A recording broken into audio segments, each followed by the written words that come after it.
గత 10 ఏళ్ళు ఈ రాష్ట్రంలో పరిపాలించిన టీఆర్ఎస్ పార్టీ హయాంలో ఏ రకంగానైతే అరాచక పాలన జరిగిందో, ఆ రకమైనటువంటి అరాచక పాలనకి ఈ రాష్ట్ర ప్రజలు అంతం పలికిన తర్వాత, ఈ రాష్ట్రంలో ఏర్పడ్డటువంటి కాంగ్రెస్ ప్రభుత్వం అంతకన్నా నీచంగా ఈ రాష్ట్రంలో వ్యవహారం చేస్తున్నది. స్వయాన ఒక శాసనసభ్యుని క్యాంపు కార్యాలయం మీద వందల మంది పోలీసులు ఉండంగా, పోలీసుల వలయం దాటి కాంగ్రెస్ గుండాలు ఒక శాసనసభ్యుని మీద హత్యాయత్నం దాడి చేయడానికి వచ్చినట్టే ఈ రాష్ట్రంలో లా అండ్ ఆర్డర్ ఏ రకంగా ఉందో అర్థం చేసుకోవచ్చు. గతంలో టీఆర్ఎస్ పార్టీ వ్యవహరించినటువంటి తీరుగానే ఈరోజు రాష్ట్రంలో కాంగ్రెస్ ప్రభుత్వం వ్యవహారం చేస్తున్నది.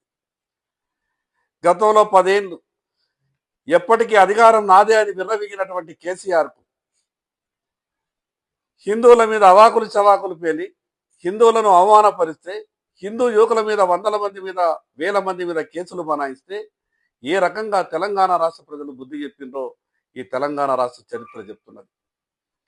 కాంగ్రెస్ నాయకులు ఈ రాష్ట్ర ముఖ్యమంత్రి అనుకుంటున్నాడేమో, పైకి కనిపించేదంతా కూడా ఇది బలం కాదు, ఏదో కొన్ని కారణాల వల్ల అదృష్టం బాగుంటే ఈ రాష్ట్రానికి ముఖ్యమంత్రి అయ్యిండొచ్చు, అంత మాత్రాన ఎదురు లేదన్నట్టు ఒక శాసనసభ్యుని మీద ఆ రకమైనటువంటి హత్యాయత్నం ఈ కాంగ్రెస్ గుండాలు చేసింటారంటే ఈ రాష్ట్రంలో లా అండ్ ఆర్డర్ ఏ రకంగా దిగజారిందో తెలంగాణ రాష్ట్ర ప్రజలు అర్థం చేసుకోవాలి.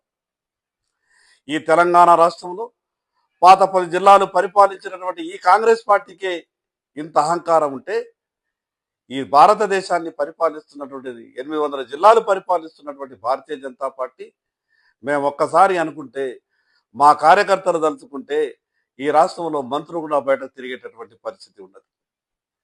ఇప్పటికైనా ఈ కాంగ్రెస్ గుండాలకు బుద్ధి రావాలా. లా అండ్ ఆర్డర్ మెయింటైన్ చేయడం అంటే కేవలం ఒక పార్టీకి సంబంధించిన వాళ్ళ మీద కేసులు బనాయించడం కాదు.